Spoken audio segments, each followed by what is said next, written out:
Hey there folks, so today we're going to talk about timelines. Now we've already brought through a channeling on this in the members group. Somebody asked the question about timelines and the guides brought through a lovely channeling, and it was referencing, I'm going to call the artichoke model. We reverted back to talking about the onion, but basically any layered vegetable. Take a cross section.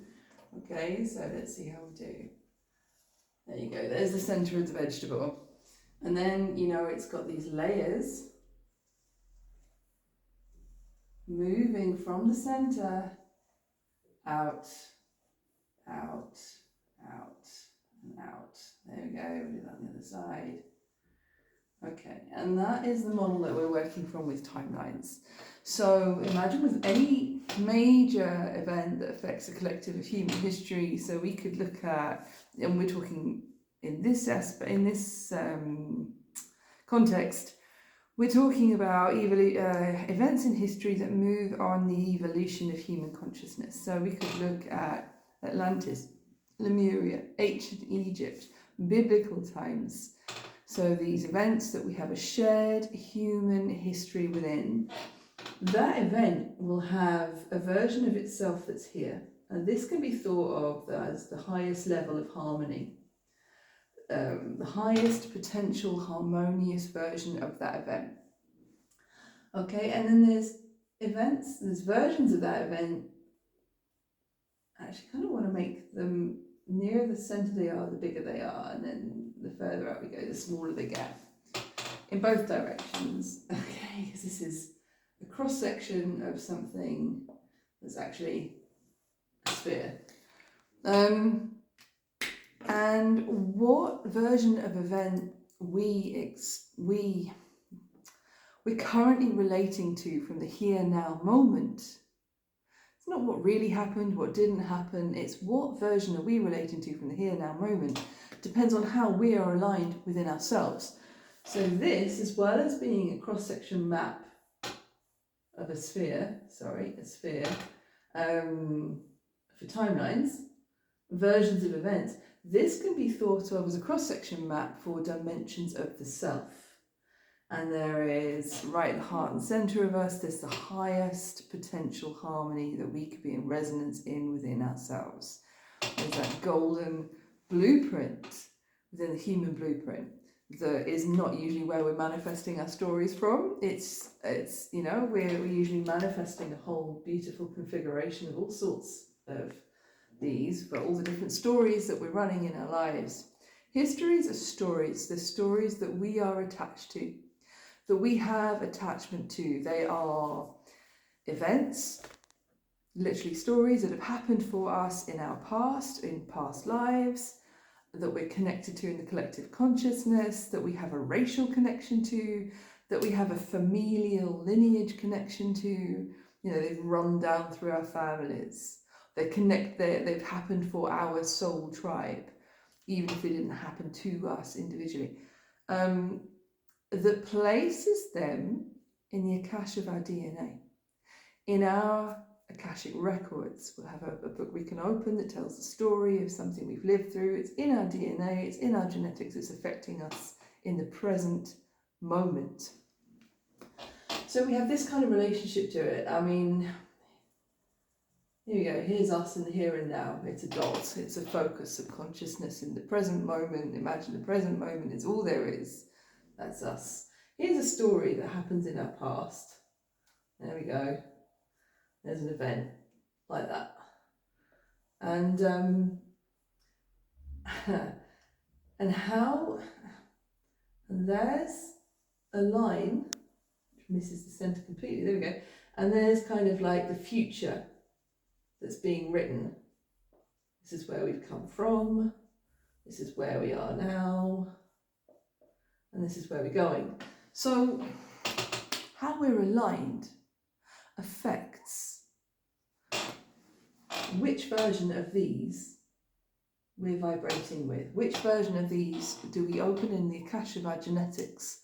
Now, what we hold in the akash of our genetics in the human blueprint is going to affect how we manifest our future, how we manifest our present, the stories that are running for us in the present moment, things we're experiencing, various degrees of ourselves, it's also going to affect what we manifest for ourselves in the future. And so often, a lot of us have a story in the past, and because it stays there in the same version of itself, unhealed, unresponded to, we don't finish having responses to it, we don't get the insights, we don't get the gifts, we remain attached to it as it is, the version of this as it is, and so we keep creating it. We keep creating versions of this in our future.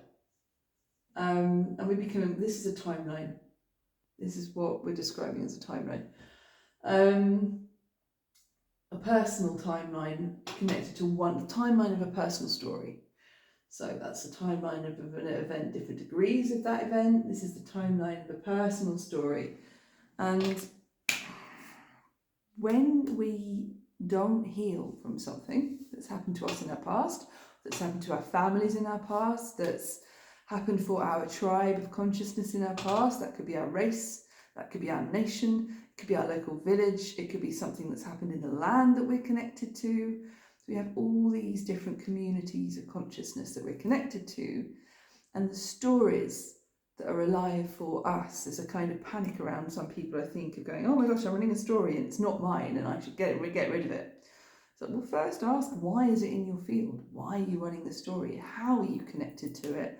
What healing can you gain from it? And what is there for you to see? Because if we're just afraid of the stories in our genetics, if we're just afraid of, oh my gosh, I'm vibrating with this version of a Lemurian history, a biblical history, an Egyptian history, or something that happened in our village 20 years ago, or something that's happening in my life right now.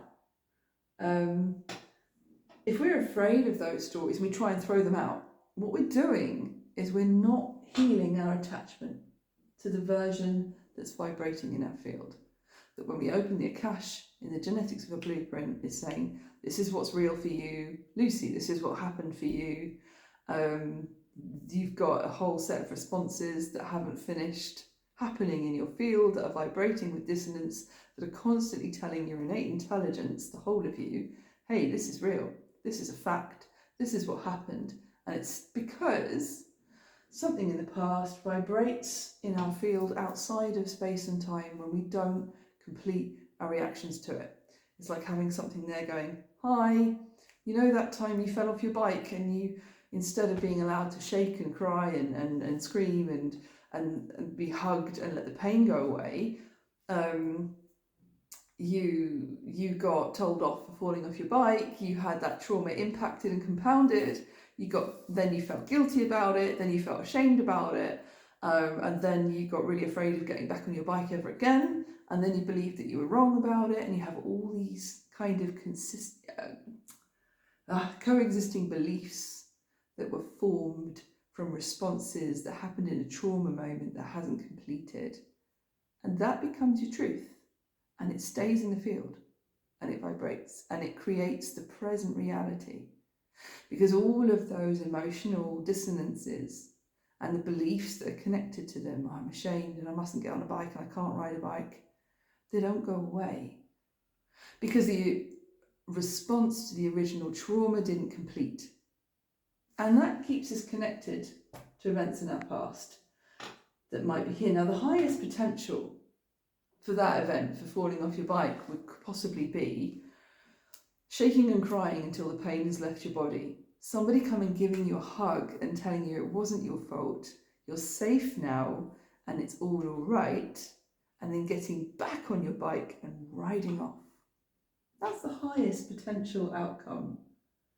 And we can say, oh yeah, but factually that's not what's happened, so I'm going to stay a martyr to my past, and I'm never going to be able to get back on a bike again. That's it, it's over for me. It is possible to, in the present moment, re-access what hasn't completed, the responses that haven't completed in our system to an event that happens in our past. And when we do, we can be the parent consciousness, the witness consciousness, the loving, divine, compassionate consciousness, listening to the child who fell off their bike and then letting the reactions happen in us, letting the shaking or the crying or the fear or whatever wants to come up just happen, not trying to stop it, fix it, make it not be happening, not judging it, not doing any of the things that might have happened in the original trauma to interrupt the response and shut it down, but actually inviting the trauma response to happen in the present moment, to expand, to take up space, to get bigger. And what happens is that trauma response then clears from our fields. That then unlocks the beliefs that we had around it. That then unlocks the emotions, first of all, that we had around it, the shame, feeling it's my fault, I'm wrong. And then those are beliefs up there. When we let those the body energy moves, the emotional energy moves, and then the beliefs start to unlock. What's holding those beliefs in place starts to unlock. I'll never be able to ride a bike again. I'm wrong. If I try and do anything, it goes wrong. You know, all of those beliefs, they start to unravel because there's nothing holding them in place. There's nothing telling the system that those beliefs are true and enforcing them. It's the original trauma that's unhealed that tends to enforce limiting beliefs. So, as we become the parent to ourselves for traumas from our past that might seem small and insignificant, they're not if they're affecting us in the present moment. And if something comes to us, if the story from our past creates an echo that then comes to us looking the same, and we recognise it, what it's doing is helping us access this. Usually the stories from our past, our racial trauma memories, our familial trauma memories, our personal this life or other life trauma memories, they're not really accessible until something comes and echoes them, mimics them, to recreate the sequence of responses that we haven't finished happening. As one of the reasons we remanifest traumas from our past is to recreate this set of responses. Now, how does that relate to timeline? So when you clear what's keeping you attached to this version of events, when you become the parent to yourself for the child who's fallen off their bike, you're actually starting to vibrate with, you're recreating the conditions of this version of events. And it's not about saying that what happened in the past didn't happen, like a story that you've written down in a book somewhere. It is saying that the hold that had on you, here it is, that had on you, the hold that had on you, your attachment to it, the ability for it to create in your future is gone. And that this is where you're resonating with that story now. You're actually resonating in the self beyond the stories, the highest level of harmony. So what are you going to manifest in your future? That's there, that's here. So here we go. We're in the artichoke, remember? And that story was out here. Quite a long way from harmonious truth there. So now, this is what you're vibrating with. You're going to manifest a completely different story for yourself. You've created a new timeline. Well, you haven't created a new timeline. Timeline was always there as an option. You've come into alignment with a new timeline. And that means when we heal the stories from our past, we recreate different situations for ourselves in the future. One version of working with timelines. So just one aspect. So thank you for going into that with me. I know we spoke fast, but it's because we're talking not really to the conscious mind. We are really transmitting information that's vibrating with a part of us that knows this stuff already. All of this is stuff we know already. We all have this within us.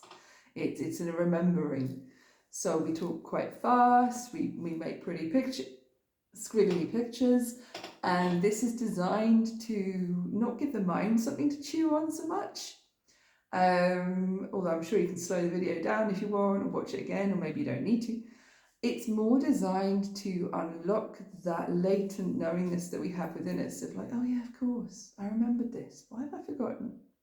That's why we do it like this. Hope you enjoyed it. Lots of love.